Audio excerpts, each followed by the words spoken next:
How are you? Thank you for the ones attending already. Today we are discussing passkeys and regulations. It's Passkeys week, so not a better week than this one to discuss passkeys. We are here today. So I am the sales team leader at Secfense, and we are very happy to have Jeremy Grant with us, who is representing the FIDO Alliance. Jeremy, it's really a pleasure to have you. It's great to do this with you. So can you maybe introduce yourself, and then we will discuss also the agenda for today. Sure. Well, thank you for the invite to be here. I'm Jeremy Grant. I'm based in Washington, D.C. I work as an advisor to FIDO Alliance, helping them with public policy and government engagement issues, which you may be asking, why does a standards body that focuses on identity and authentication have somebody like me? Well, as we'll talk about, these technologies are very regulated across the globe, and so it's been helpful to engage with policymakers. I'm based in Washington, D.C. I used to run the digital identity team at NIST. I've also spent time in the private sector, both building solutions and currently work as a consultant with a number of different companies and clients beyond FIDO. And anyways, looking forward to being here today and talking about some of the policy and regulatory trends that we've seen around authentication. Yes, the pleasure is all ours actually to have you. So the agenda for today will be indeed Jeremy will share his experience in the public sector as a starting point for this regulation. The public sector is usually the one which start following this regulation more strictly, and then I will follow up with a more particular representation of passkeys at Secfense. So please, Jeremy, go ahead. We can switch. Yeah. The next Great. one. Well, yeah, my initial slides, as I mentioned, are on how policymakers and regulators are thinking about authentication. You can see my contact. My day job is as a managing director in Venable cybersecurity, technology, and innovation practice. But as I mentioned, I work part-time for FIDO. So let's move on. So I think up front, it's important to note that FIDO, as you know, FIDO authentication has emerged over the years, isn't quite like a lot of other authentication. And what we've seen is FIDO specifications are offering governments newer, better options for authentication. But in many cases, governments have had to update their policies to support the way that FIDO's different than, say, legacy technologies like one-time passcodes or PKI. I think it's true in every area of technology that, as technology evolves, our policy needs to evolve with it. And, this has certainly been true as the authentication landscape has changed. Next slide. And, with this, what governments have to say about authentication can have a very significant impact on what types of authentication are used. So I'd say in 2015, when FIDO first reached out to me about launching this effort, most governments hadn't heard of FIDO. It was very new in the market, and the regulations that we saw around authentication largely focused on things like password length or one-time passcodes or PKI. Today, FIDO authentication is emerging as a preferred choice of governments around the world, as we'll show in some of these slides. So, starting with global recognition of FIDO, an effort was launched a couple years ago called Secure by Design, which was led in part by the US government's Cybersecurity and Information Security Agency, CISA, but co-signed by a number of governments across the globe, including Germany, the Netherlands, Norway, the Czech Republic, the UK. You can see the whole list there. But it specifically said this was guidance for software as a service providers. If you want to say that you're secure by design, you should be using phishing-resistant MFA internally. And they specifically called out FIDO. And they said, ideally, you should be able to say in your company, there is not a single member of the staff that can access any customer-sensitive data without authenticating via phishing-resistant MFA. We've also seen as synced passkeys have emerged over the last couple of years as sort of a new twist or new flavor on FIDO authentication, government recognition and use of synced passkeys. You can see some of the logos from all across the globe in terms of where you're seeing governments embrace passkeys either from a policy or regulatory perspective or for their own use.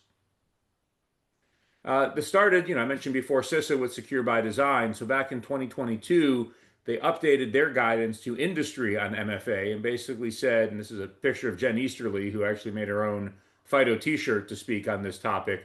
FIDO is the gold standard for MFA. It's the only widely available phishing-resistant authentication. And so she urged every business leader to ensure that FIDO authentication, if they're not using it today, is at least on their company's roadmap. Go for the gold. And we saw that same year, the White House put out what they're called their zero trust strategy. It was a memo to all federal government civilian agencies on the steps that the government would start to take to embrace a zero trust architecture. And the highlights here were if you are working at an agency, if you're hiring contractors, if you have partners, phishing-resistant MFA is required. You cannot be using legacy authentication tools like OTP. And for public users, people like me who are logging into a government website, you at least have to offer phishing-resistant MFA as an option. And again, you can see they called that the FIDO Web Authentication Standards within the body of the memo. Shifting to the UK, a big announcement earlier this year, a couple blogs from the UK's National Cybersecurity Centre. One was, talking about how passkeys are promising a simpler and safer alternative to passwords. And two, what I thought was a really good discussion around the emergence of synced passkeys, which was they're not perfect, but they're getting better. And on the next slide, just to excerpt a couple things, they said, look, we want to make passkeys be the default authentication recommendation across the UK. And among other things, they're reviewing their regulatory environment and updating any rules and standards, such as their guidance, GPG 44 on authentication, to make sure that there aren't any barriers to the use of passkeys in the UK. They also were most recently out at our Authenticate conference in California last month, echoing the same point. NISA earlier this year, shifting to the continent of Europe, issued technical implementation guidance for implementation of the NIST 2 regulation. Their guidance and authentication recognize both passkeys and FIDO security keys as common technologies that are, good for not just regular authentication, but also specifically MFA, which you can see highlighted.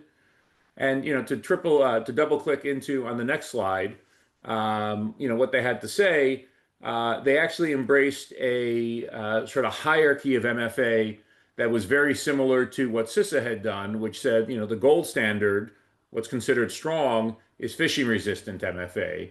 And, there they pointed to, FIDO and WebAuthn or X509 PKI certificates.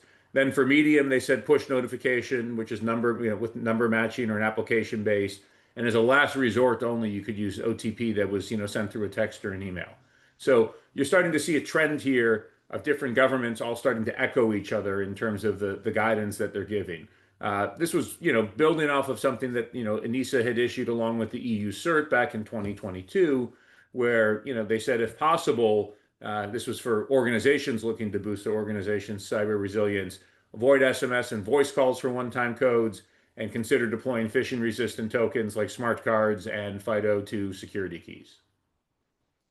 We're also seeing FIDO standards start to get reflected in the regulations and the architectural reference framework around the EU Digital Identity Wallet Initiative. So the final implementing regs that came out a little over a year ago for pseudonymous authentication specifically pointed to FIDO's web authentication standard. There's a big interest with EUDI in ensuring that people can log into a website without actually being fully identified. And so if you just want a essentially anonymous or pseudonymous token that you can use to sign in a phishing-resistant manner without a password, you're seeing the EUDI program embrace passkeys for this purpose. And likewise, EU login, which is the European Union's system for people to log in for a whole variety of purposes, is now supporting FIDO authentication either through security keys or what they call trusted platform passkeys for MFA. And they announced earlier this year they're phasing out SMS for the same reasons that a lot of organizations are.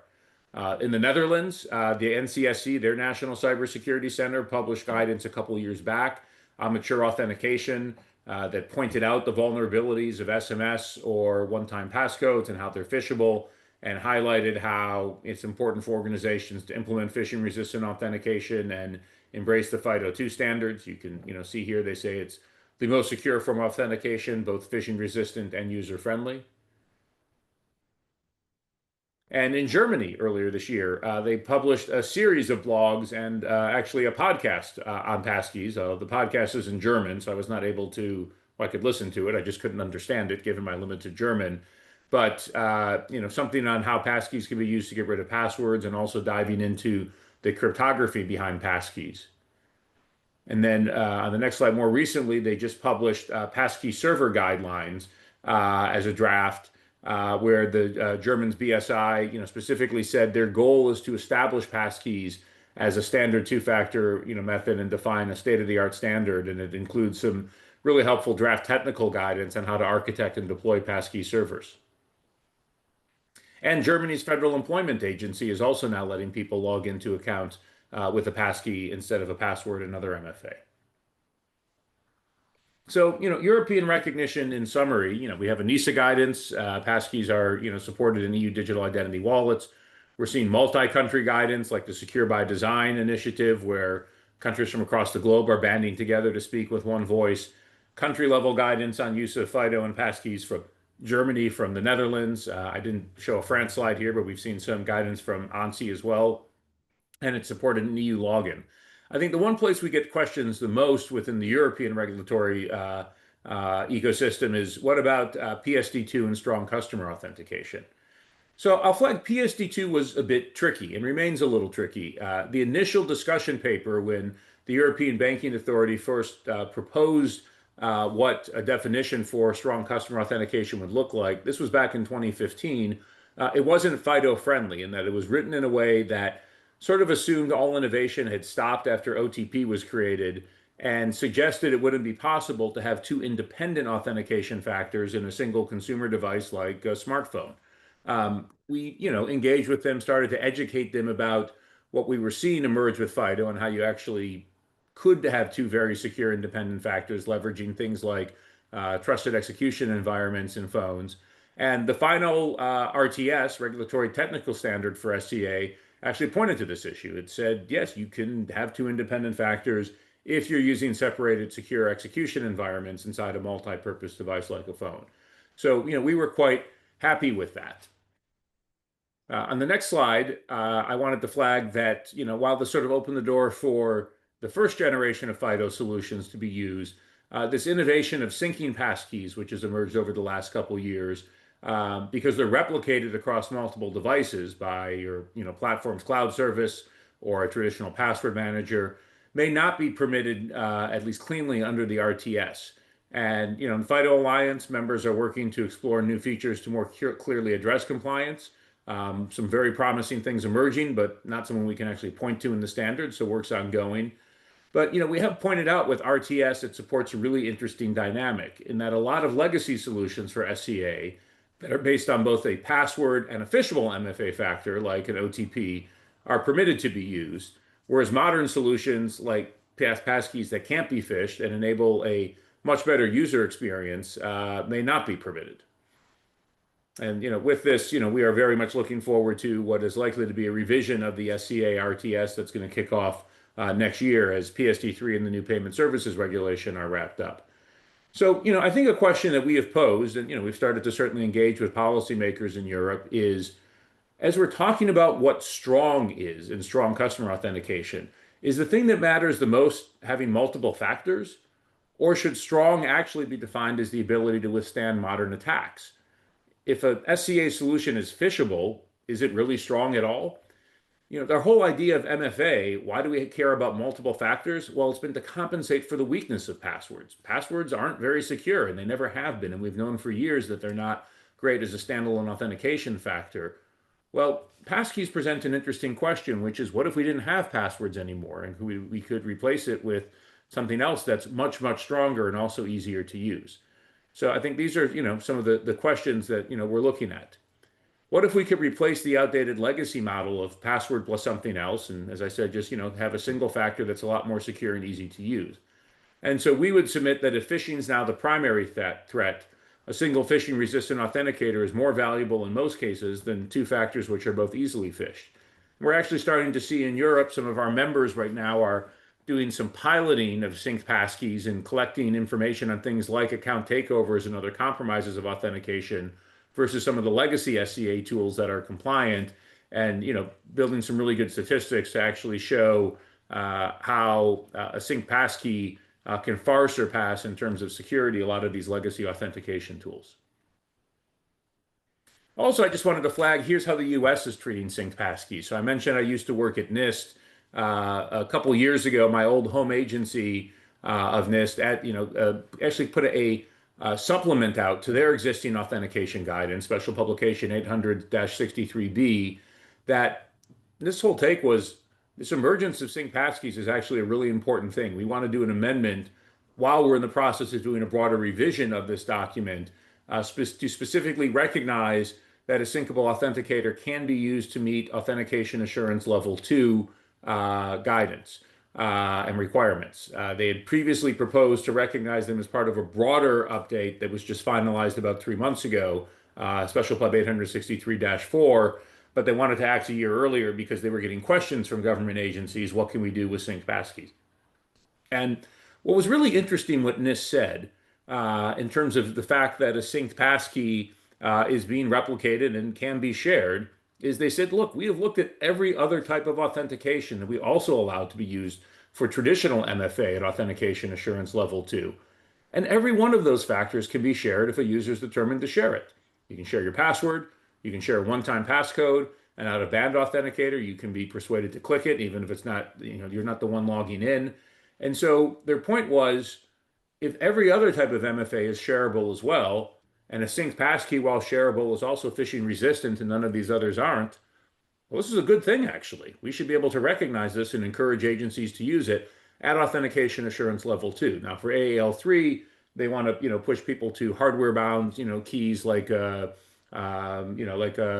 security keys, say like a YubiKey. But for AAL2, which is where most of the consumer use cases are, and increasingly a lot of government enterprise use cases, they are now encouraging agencies to use it. They did include some recommended security controls around sync fabric and whatnot that are also worth looking at if you're considering leveraging it for this purpose. And then this document, I mentioned some of the things that they had done. The language is now embedded in the final version that was published this summer, Special Pub 863B-4. But they removed the requirement that they previously had at AAL2 that secret keys can't be cloned onto multiple devices. They outlined the set of security requirements for syncable authenticators that must be required to use a synced authenticator at AAL2 and outlined threats and challenges to syncing, provided some additional implementation considerations and requirements. So this is, sort of a quick summary of, probably 25-page document that I would recommend taking a look at. That's now an appendix to the final NIST authentication guidance that was finalized this past summer. And with that, I'm going to hand things over to Sarah, who's going to tell us a little bit more about her perspectives on regulations. Yeah, thank you so much, Jeremy. So much happened in 10 years. It's crazy.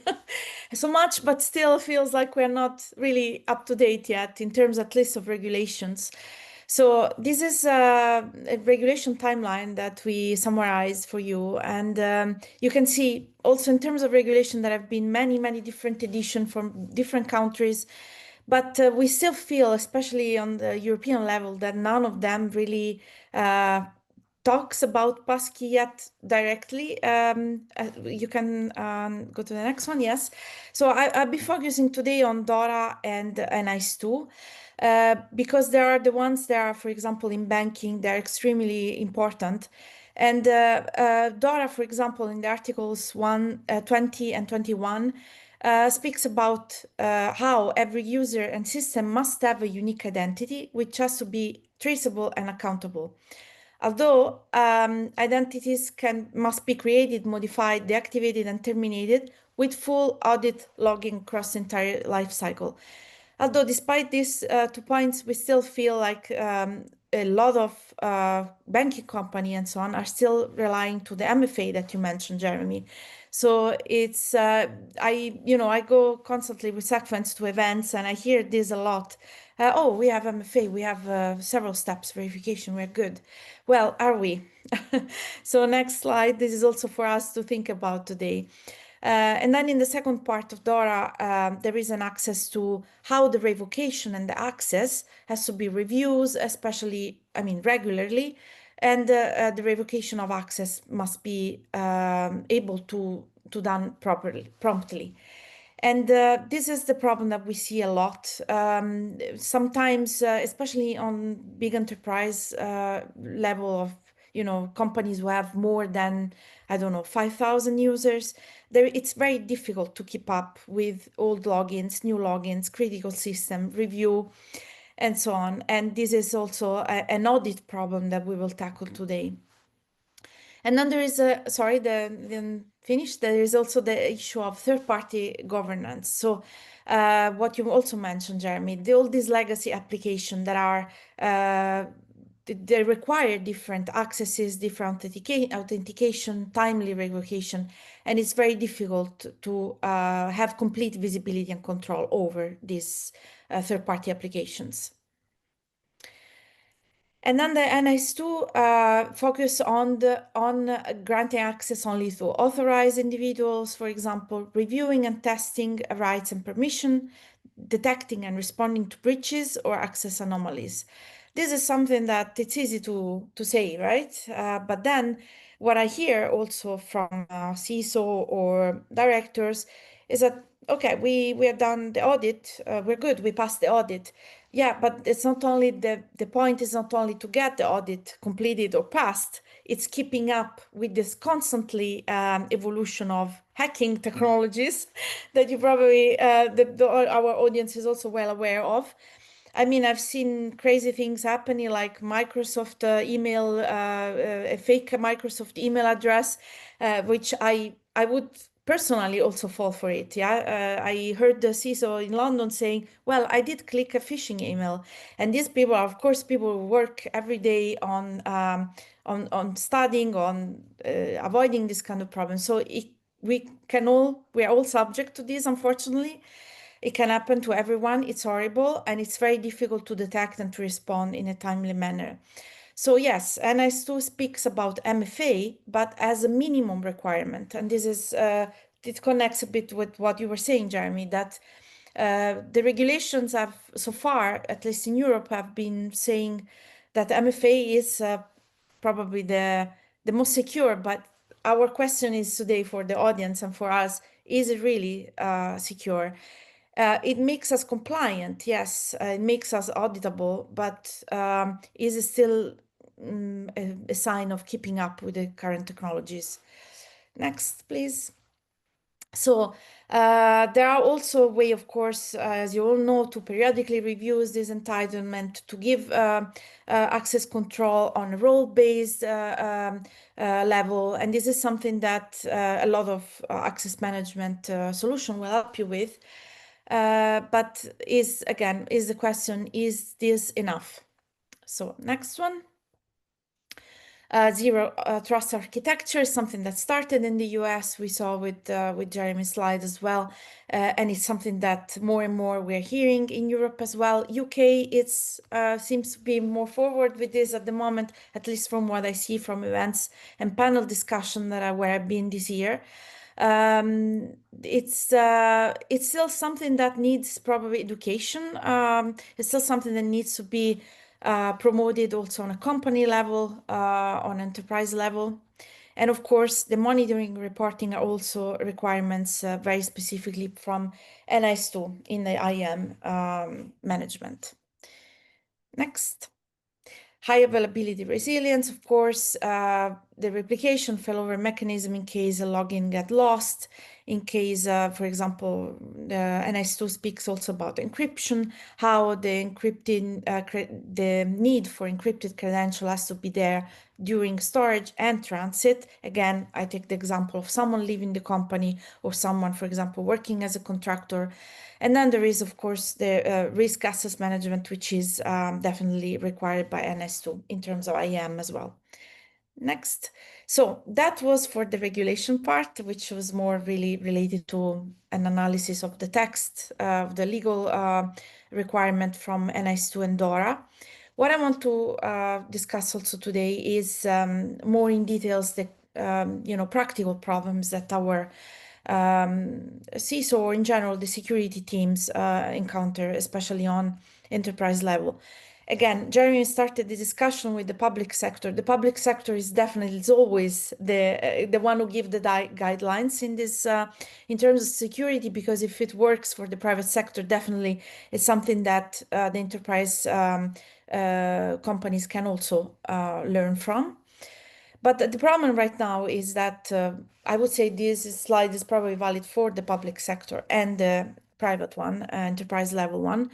There are a lot of legacy systems.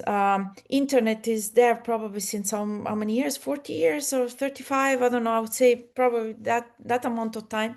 So imagine how many apps, many systems we have created since then, right?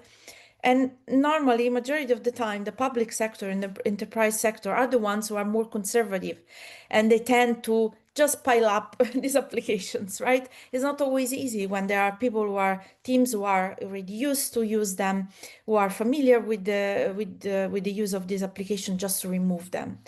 So at the moment, what we see is that there are different way to access in terms of security. Also, in terms of security, this authentication method piled up, so that we have SMS code, authenticator app, and security key all piling up, and all this in terms of compliance means a huge audit gap. So basically, we have too many systems which we cannot see.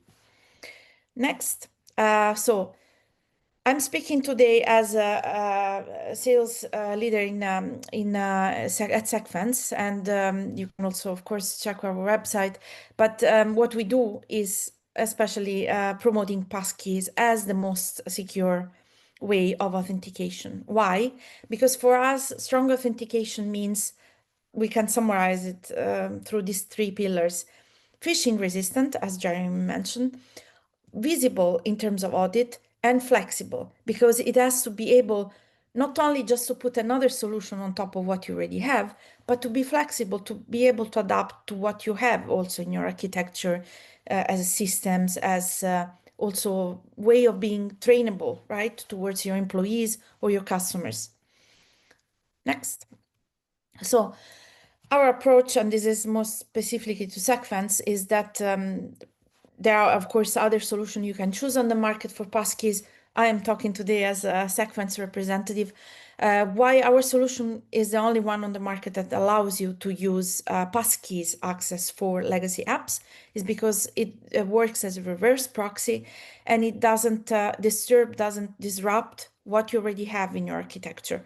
So that's why our Secfense Passkeys are extremely ideal for enterprise or public sector as well, because no app changes is required, there is no SDK, and we just add the level of authentication, stronger authentication, enhancing your MFA, or also if you feel brave enough, and as it should be nowadays already, to use Passkey as the only method of authentications.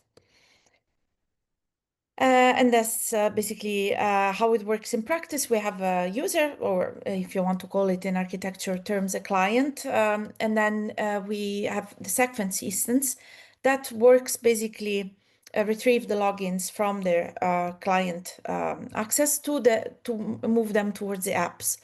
So that's why Secfense can work with OTP, push, SMS, etc. No matter what kind of a solution you want to use. Of course, once again, we are part of the FIDO Alliance. I would say we are proud part of the FIDO Alliance, and we want to promote Passkeys as the most secure. But let's say that your architecture is not ready yet, you don't want to move yet to only Passkeys as a unique method of authentication. You can also use it as a reinforcement of MFA.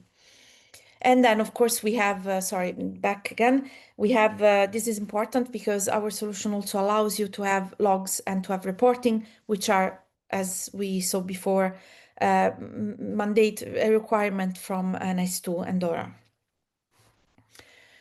So phishing-proof MFA and Passkeys works with all apps, no code changes. The policy, we allow it to be compliant to the policy we saw today, not only DORA and NIST, but also the one that Jeremy mentioned. So worldwide kind of policy on this matter. It's a lightweight, not disruptive deployment in the sense that we have real case studies. If you want to receive them, please follow up with us after this webinar, and I'm happy to send them to you. Real case studies of both public and private sector where the deployment, the implementation of Secfense was non-disruptive. So it was even able to be done by a trainee, by an internship agent representative, and basically allow you also to be compliant again with DORA. Single console, so the monitoring and the policies are so compliant, and also access to monitoring and reporting and logging that we have seen are again a requirement. So this, I think it's just a repetition of what we saw before, so we can skip it. And then these are some of our major customers. We have also many on the public sector, as you know, for matter of security. Some of the companies who are involved into enhancing their security do not also feel like disclosing because it's a matter of security again. But again, there are different use cases, different things we can help you with. Next. And basically, as Jeremy mentioned, regulations are changing. There is a trend that started with the US, UK is following, and hopefully Europe will also follow shortly. Europe is always kind of behind this, especially the main player. I don't know, I think of Germany, France, Italy. We tend to see first how it is in other countries. If that works, then we'll follow. So I hope this will be the year 2026 when that also will happen. Passkeys and phishing-resistant MFA are now the baseline. Yeah, MFA with passkeys is what is required, and it's why not choosing a solution that allows you to deploy without disrupting your systems. You get compliance solved, visibility and flexibility also solved. So yeah, these are again, this is a bit of a summary. We will send you also this presentation afterwards. But again, extremely ideal for the public and the enterprise level sector, because you really need, when you have thousands and thousands of users, not only on the IAM, but also customers, you definitely need something that is scalable, something that is auditable and manageable, centralized in a centralized way. So yeah, that was about Secfense. I want to definitely say thank you to my team who is also behind this. I want to thank our architecture team, our marketing team who helped with this. But most of all, I want to thank you, Jeremy, because it's been a pleasure to have this webinar with you. I want to say Jeremy didn't talk long about himself, but definitely, I mean, you probably saw it from his slides, is definitely someone who is involved into also the law aspect of these regulations. And definitely we're happy to collaborate with FIDO. We are proud of being part of the FIDO Alliance. I don't know if there are any questions. If you do, please send them to us either now or afterwards. So you can find me on LinkedIn. You can find also Jeremy on LinkedIn. You can contact sales@secfense.com in case you would like to have more information about our product. I give at least another 1 minute if you have any questions to the audience. Jeremy, I would anything? just flag while, questions may be coming in, if you have any further questions on some of the policy or regulatory guidance on authentication and are just looking for a perspective from FIDO Alliance in terms of how we're looking at it or the engagement we might be doing with different governments on this topic, feel free to reach out to me. My email was available earlier, or as Sarah mentioned, I'm easily findable on LinkedIn, and we can, try to follow up. And I will say in some cases, we do hear from companies that are interested in implementing FIDO, and they're in a country where regulators haven't weighed in on FIDO. And so they're looking for the alliance to either provide some resources or perhaps reach out directly to a government. I always point out FIDO members and implementers are our best eyes and ears from the perspective of the alliance. So if you're seeing an issue where you think we should look to put some attention and resources, please don't be shy about reaching out, and happy to have a follow-up conversation. Yeah, Jeremy, thank you. And I also want to say this is Passkeys week.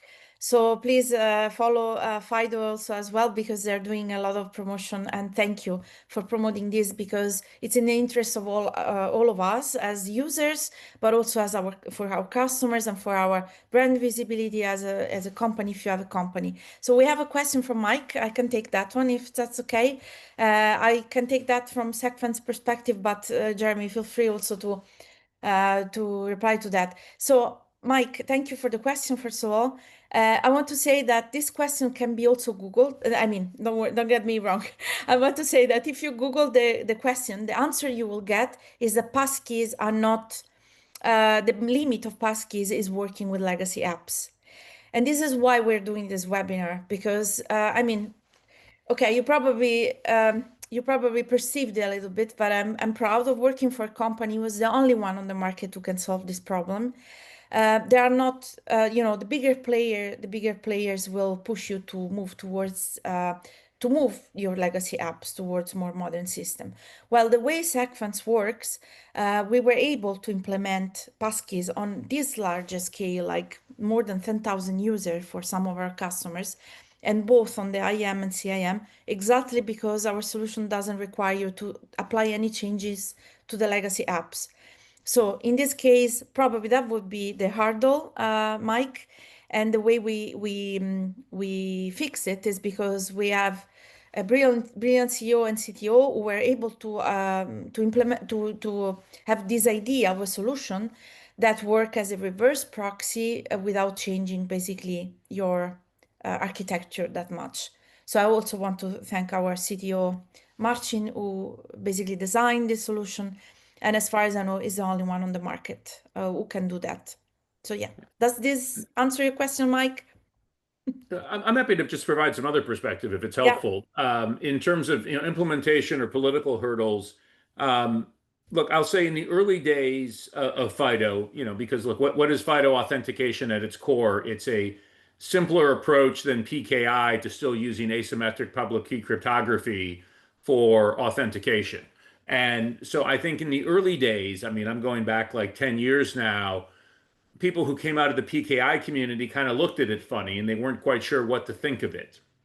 And, it took some time and some deliberation, and I think they started to get much more, comfortable with it. Likewise with things like FIDO security keys, if you're very focused on a smart card as a form factor, well, am I okay with an alternative form factor that has the same chip in it but looks a little different? That also took some time. It was particularly a big issue in the US. One of the documents I highlighted earlier was the White House 2022 policy, the zero trust strategy, which, I think has been something that the government had been inching toward for years. But here in the US, both civilian and defense agencies have used, in the DoD, it's the Defense Department, it's called the Common Access Card, the CAC, and the federal civilian agency is the PIV, Personal Identity Verification Card, which is essentially a smart card with several PKI certificates on there. It's an architecture that was first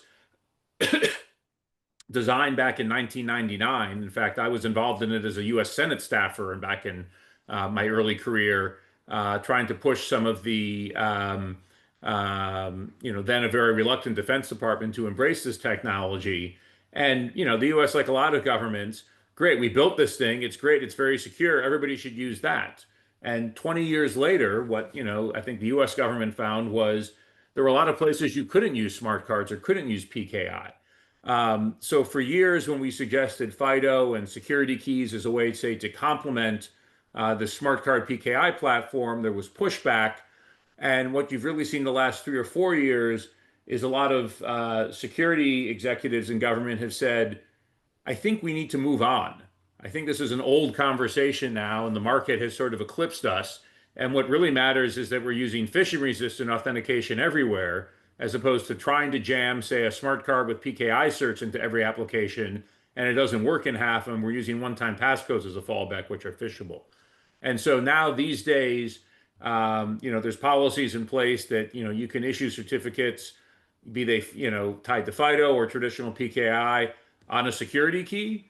They can be embedded in devices, or it can be in the smart card form factor. And so I think this is just one example of how, while it has taken some time for some of the policy and regulatory agencies to, and implementers for that matter, to evolve. Um, Everybody sort of, not everybody, but most agencies and executives get this now, and they've changed their approach. But it definitely took some time, and I will, not be surprised to hear from you or others that you might be dealing with an implementation where they're using older technology and just don't want to change because they're really in love with the solution that they architected, 15 years ago. Yeah, that's exactly the case. By the way, there is also there is a lot of discussion right now to use, as you mentioned, also physical token, and with passkeys implementation, for example, for access to laptop and so on. Because what is happening also is that our phones are more and more phishing, right? Phishable. So you can get phishing calls, you can get your banking account hacked with your phone. So the SMS, of course, has a lot of limits right now. This is what I've been hearing a lot in the last events. So definitely, yes. And thank you, Jeremy, for replying to the question more in a political, diplomatic way. I'm from sales, so I tend always to go towards the product. But I hope, Mike, that the question was answered by both of us. Any other question?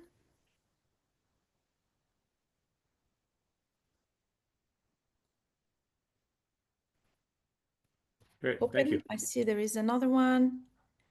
I Ah, think it was just Mike saying thank you. yeah. No worries, Mike. Thank you for the question. So if we don't have any other question, I would say maybe thank you for all joining today. We'll follow up with the participants. We'll send you this presentation. Please feel free to ask any other question to me or Jeremy. And yeah, I wish you very happy rest of Passkeys week. Uh, Passkeys, yeah. Thank you so much. And it was great to have you here, Jeremy, once again. And thank you for doing this also early. Thank you, Angela. Thank you, Wojtek. Thank you so much. Thank you. And to the next one, then. Please stay tuned because we have more news coming. Jeremy also is probably, please follow also the FIDO page because they also have, they're very active at the moment. We're feeling the heat of these Passkeys discussions. We expect 2026 to be really the year where this will happen in Europe more and more. So thank you to all of us as well. And of course, follow also Secfense page because we always have news and webinars for you. There will be next technical webinar with our architect Bartek. So please, and also with FIDO. So please follow up our newsletters, our events, and I'm sure we will welcome any of your questions or insights. If there is anything you want that we also will talk about, please request this to us, to Secfense, and we can try to create a webinar or some discussions for you. And yeah, thank you so much. Take care. Have a nice day. Bye, Thank Jeremy. you. Bye. Bye now.